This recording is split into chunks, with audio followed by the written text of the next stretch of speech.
Hello, Peter. What's happening? I'm gonna need you to go ahead and come in tomorrow. So if you could be here around 9, that would be great. Oh, and I almost forgot. I'm also gonna need you to go ahead and come in on Sunday, too, okay? Ho-ho! Rockstar, geez, I didn't think it was going to get this big. I thought I was done covering this whole Rockstar thing. But look, you know, statement after previous employee, after tweet, after just uproar, it's getting a bit big. So I thought, let's return to this today. From the 100-hour work week statement right up until the employee tweets, it's been one big debacle. And, you know, I don't think that Rockstar thought it was going to get as big as it had. But it seems that their original corporate statement trying to explain the whole Rockstar 100-hour thing, it hasn't cut it, okay? Now, I'm sure Rockstar thought, let's put a corporate statement out, everyone will just believe us, you know, as if they're gonna think that we're gonna, you know, lie about anything. I can't lie! And as I said in the last video I did, we would really only know more once some staff members that were working there would come out and start talking about their experience at Rockstar. That started to slowly happen, but the big question is, ladies and gentlemen, does that really now put, you know, all our minds at ease? Is it going to be the answers that we've all been looking for? Well, I think that we need to discuss. Let's try and get to 10:01.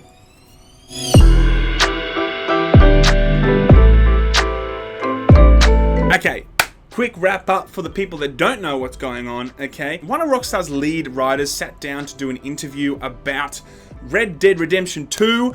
He thought it was going to be a normal day. It was not a normal day, and I'm sure it hasn't been normal days for him since. Mister, my family will pay cash. Whatever ransom you're asking for, they'll pay it. It rubs the lotion on its skin or else it gets the hose again. And in the interview, he made a very, very small statement, okay? And it's now become a big statement. And that, of course, is they were working 100 hours a week. I shouldn't have said that.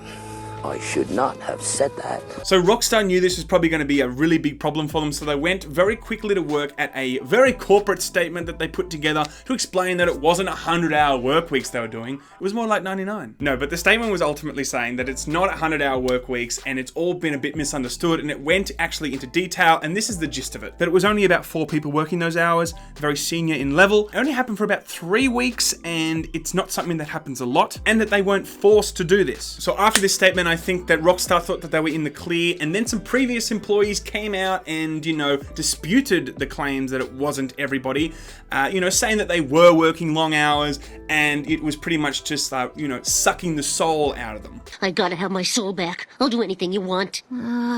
Well... give him back his soul! After the statement came out, and the previous employees coming out saying that, you know, those comments weren't 100% true, of course, everyone in the community was like, okay, what's going on here? Rockstar, are you telling the truth? But Rockstar has now gone a step further, okay? They've gone into the next gear. They're like, hang on, we're gonna let our current employees tell you, okay? So they've softened the rules around what you can and cannot say on social media if you're working at Rockstar. But before we get to the actual tweets, I think it's important just to remember that, you know, when you're going out on a public forum and you work at a company, you know, and you're going to say really bad things about a company, a lot of people wouldn't do that, you know, even if a company's like, is this thing on? By the way, you can go and say all the shit things that you want to say about us. We will be watching, but that's okay. You know, you do you. You guys say whatever you want. So, of course, going on social media and saying bad things about a company you're working for, you know, sometimes you can kiss your promotion goodbye. Now, the website that I gathered the tweets from was actually gamesindustry.biz, and the tweets are as follows. Vivian Langdon, a tools programmer from Rockstar San Diego with 3.5 years at the studio, seems to be the first speaking out, saying in a Twitter thread, Rockstar has granted permission for us to speak frankly about the issue on social media. I want to stress that this is my uncurated personal opinion. I'm not being compensated for this post in any way, and I'm making it voluntarily. I'm only going to speak from my personal experience. I have never worked more than 50 hours a week, and that's a rare occurrence. but I generally work 2 to 6 hours of paid overtime per week. I'm not exempt, so my overtime pay starts at 1.5 times salary and scales to 2 times after 8 hours of overtime in a week, or 12 hours in a single day, in accordance with California law. Also, I have only been asked to work on weekends once or twice in my entire time at Rockstar on the tools team. Langdon noted that the few occasions where she had worked late are generally because I'm in the zone and I don't want to stop until I finish some tricky problem. She added that Rockstar had been incredibly kind and supportive, and that she has always felt listened to, valued, and respected by the team, and this was not changed by my transition. Then, Rockstar North environmental artist Wesley McKinder tweeted, "This week my Twitter timeline has been full of guff. I've been at Rockstar for 6 years and I have never worked or have been asked to work anywhere remotely close to 100 hours in a week." Another from Zoe Sams, a tool programmer at Rockstar North. "It's difficult to see people, friends and fellow devs, spreading information that either isn't true, has now changed, or telling people not to buy a product you've worked so hard on and you love. I've wanted to clear some things up through my personal point of view. I can't speak for everyone. I'm not a representative of Rockstar, and I know that things can vary per department and per studio. I haven't worked a 100-hour week in my life. I'm thankful for any overtime I'm asked to do, and it feels like in those circumstances, it truly was an unfortunate situation. I adore my team, this crazy family, and the work we put out. I like to think they know I do too, with the work I put in for them. I don't think we're perfect, but I don't think anywhere is, and we're all working to change that internally." Rockstar North tool designer Tom Fortley offered his own thoughts on Twitter saying, "We do crunch. I've not seen anybody forced to work 100-hour weeks, but I've definitely seen friends get closer to that figure than is healthy. I am asked, encouraged, and expected to work overtime, both nights and weekends, when coming up to big deadlines. The most I've ever worked in a single week during my nearly 5 years here has been 79 hours, but that was not recently." So look, there are more, but you get the gist, of course, and I thought that we would finish on that last one only because it was, from what I found, it was definitely one of the most daring tweets out there. And what's also interesting about that last tweet is he has in fact said that he has been encouraged to work overtime, work on weekends, and the longest one he's ever worked was 79 hours.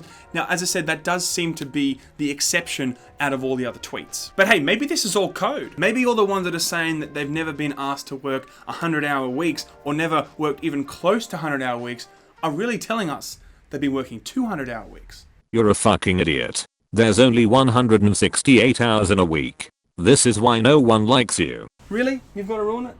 Of course you do.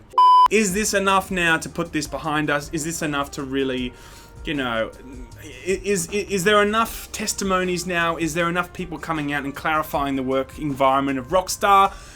Maybe, but I personally think it's important to see that although it's great we're seeing certain employees tell their story, this doesn't automatically discredit what was said from the previous employees. There could very well be a culture still at Rockstar that is reflective of the 2010 scandal, of which Rockstar was accused of working their staff extremely hard for Red Dead Redemption 1. Yes, that was 8 years ago. Sometimes companies change for the better. Or sometimes the pressure to produce content in this very competitive world of video games makes the change that was so clearly needed hard to actually execute. But I'm confident that many of these tweets, if not all, are genuine, and that the culture for many is fine at Rockstar. But at the same time, in many companies, certain roles will have different workloads, so it's important to keep in mind that many who have spoken out about Rockstar's work environment may not be representing the workplace in its entirety. As I mentioned, office work politics could have played a huge role in the tweets. There could be individuals who are working at Rockstar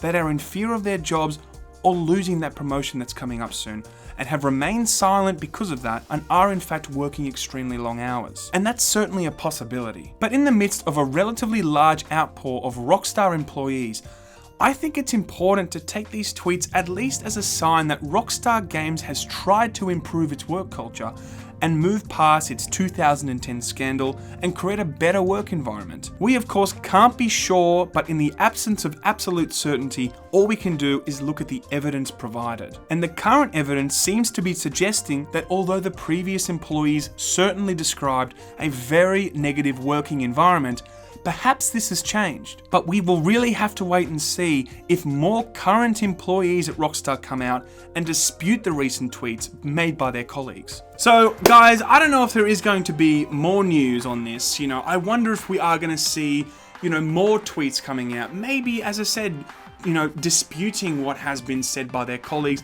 and saying that it is in fact a pretty bad place to work. Or we might see more and more people coming out saying it is a fantastic place to work. And yes, there are small amounts of crunch, but all in all, it's a pretty good place to work. So we don't know if we're going to see that. We'll have to wait and see. But guys, always appreciate you. Thank you so much for tuning in. Love ya. And I will see you probably tomorrow with more news. Until next time, see you then.